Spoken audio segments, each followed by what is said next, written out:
BA प्रथम वर्ष के सभी छात्र छात्राएं आज व्याकरण में फिर से हम पढ़ेंगे अच संधि प्रकरण।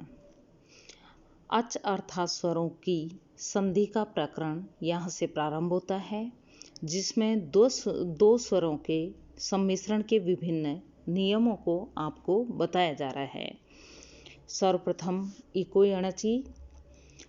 यणचि अर्थात अच परे होने पर इक यण अचि, अच परे होने पर इक के स्थान पर यण होता है। अब इसका अभिप्राय समझें कि यदि दो पदों में स्थित स्वरों की संहिता संधि करने की इच्छा हो, यानी कि उनका मेल करने की इच्छा हो, तो अच प्रत्याहार अच यानी ए ई ओ री री ए ओ आई औ का वर्ण बाद में होने पर उसके पूर्व स्थित एक ई उ री री प्रत्याहार के वर्ण के स्थान पर यण यवरलय प्रत्याहार के वर्ण का आदेश होता है। इसको उदाहरण से समझें। सुधि प्लस उपास्य में एक ईकार के अनंतर उकार आया है। एक ईकार के अनंतर बाद में उकार आया है, अतः प्रकृत सूत्र से यहाँ एक के स्थान पर यण आदेश होगा। ये आपके इको यणचि सूत्र है, सभी बच्चों को समझ आ गया होगा। और अब इसकी जब शुद्धि उपास्य की सिद्धि करेंगे तो आपको विस्तृत रूप से समझाया जाएगा। इसके पश्चात हम पढ़ते हैं अनचिचय। अनचिचय सूत्र क्या होता है कि अच परे स्थित यर वर्ण, अच परे स्थित यर वर्ण यवरलय वर्णों के 1 से 5 वर्ण से को विकल्प से द्वित्व आदेश होता है, किंतु अच वर्ण बाद में होने पर नहीं। इस नियम से दह को द्वित्व हो जाता है। संक्षेप में यहाँ पर कि यदि स्वर वर्ण परे ना हो तो स्वर वर्ण के पश्चात हकार को छोड़कर अन्य व्यंजन द्वित्व हो जाता है। यह द्वित्व विकल्प से होता है, अर्थात हो भी सकता है और नहीं भी हो सकता है। अच प्रत्याहार यानी ए ई उ री री ए ओ आई औ के वर्ण के बाद में यर प्रत्याहार यवरलय यमयणनम जबय घड़दस जब घड़दस खप चटतव कैपय सस का वर्ण हो तो उसके स्थान पर द्वित्व आदेश होता है, किंतु यर प्रत्याहार के वर्ण के बाद अच वर्ण नहीं होना चाहिए। जैसे सुधि प्लस उपास्य सु ध और ये प्लस उपास्य में अच प्रत्याहार का वर्ण उ के बाद यर प्रत्याहार का वर्ण ध आया है, तथा उसके बाद में अच प्रत्याहार का वर्ण नहीं अपितु व्यंजन वर्ण यह है। अतः इस सूत्र से ध के स्थान पर विकल्प से द्वित्व आदेश होगा।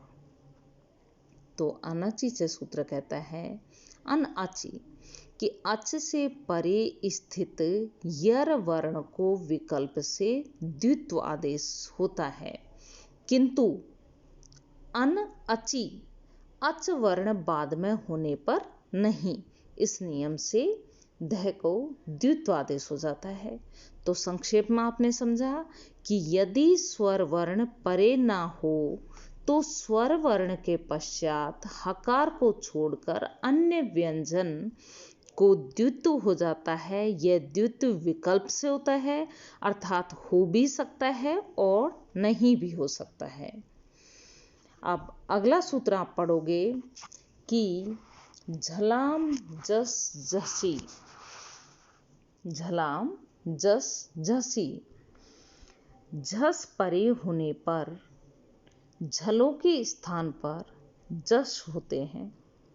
यहाँ झस प्रत्याहार में सभी वर्गों के 3 व चौथा वर्ण आते हैं। तृतीय व चतुर्थ वर्ण आते हैं और झल प्रत्याहार में वर्गों के 1, 2, 3 व चतुर्थ वर्ण तथा श है आते हैं। जस के अंतर्गत सभी वर्गों के तृतीय वर्ण आते हैं। यह नियम पद में बीच में लगता है। जस यानी ज बगड़ द। अब यहाँ समझें आप सभी बच्चे कि सु ध ये प्लस उपास्य में उकारोत्तरवर्ती धकार झल है।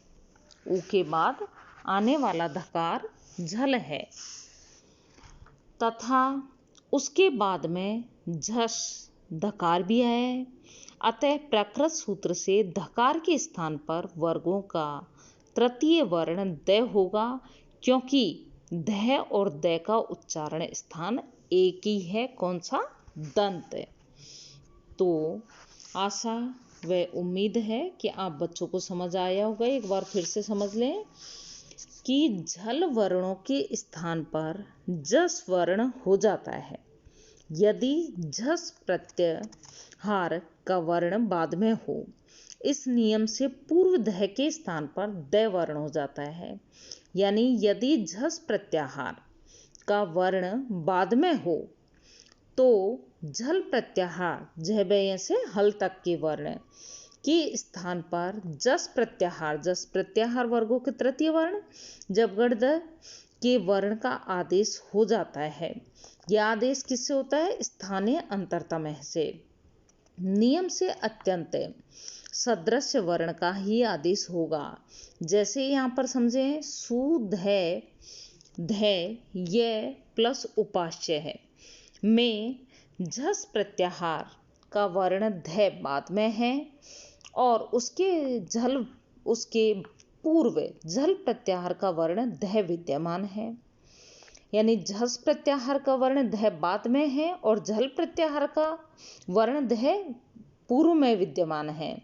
अतः उक्त नियम से उसके स्थान पर अत्यंत सादृश्य द वर्ण का आदेश होता है। क्यों? क्योंकि ध और द का उच्चारण स्थान एक ही है। कौन सा? दंत। इस प्रकार स्थिति बनेगी सु ध ये प्लस उपास्य है। अब आप इसको विस्तृत रूप से सभी बच्चे समझें संधि सिद्धि को कि शुद्धोपास्य शब्द आपका सिद्ध किया। यहाँ पर सर्वप्रथम हमने किया संधि विच्छेद कीजिए। सुधि प्लस उपास्य है, सु ध ये प्लस उपास्य है। तस्मिन् नीति निर्दिष्टे पूर्वस्य स्थानीय अंतरतम है। सूत्रों के संयोग से इको यणचि सूत्र से ई को यह आदेश होता है। अब आपकी स्थिति बनती है सु ध ये प्लस उपास्य अनचिच से ध को द्वित्वादेश हो जाता है। सु ध के स्थान पर द हो गया और ध ये प्लस उपास्य। अब यहाँ पर झलाम झसी सूत्र से झल वर्ण पूर्व ध को द आदेश हो गया।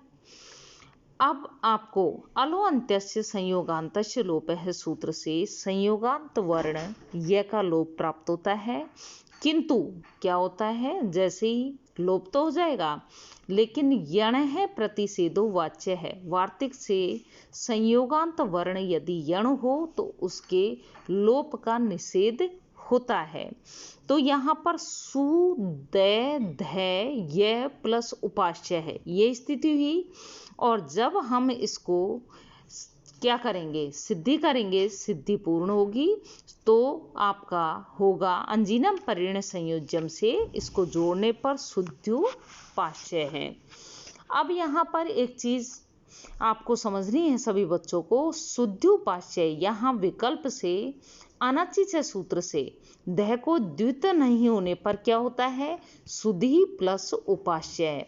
तस्मिन् नीति निर्दिष्टे वह स्थानीय अंतरतम है सूत्र के सहयोग से और इको यणचि सूत्र से ई के स्थान पर यण आदेश होता है, तो सुधैर्य प्लस उपास्य है, शुद्धो उपास्य। तो सभी बच्चों को ये आपकी सिद्धि समझ आ गई होगी। धन्यवाद।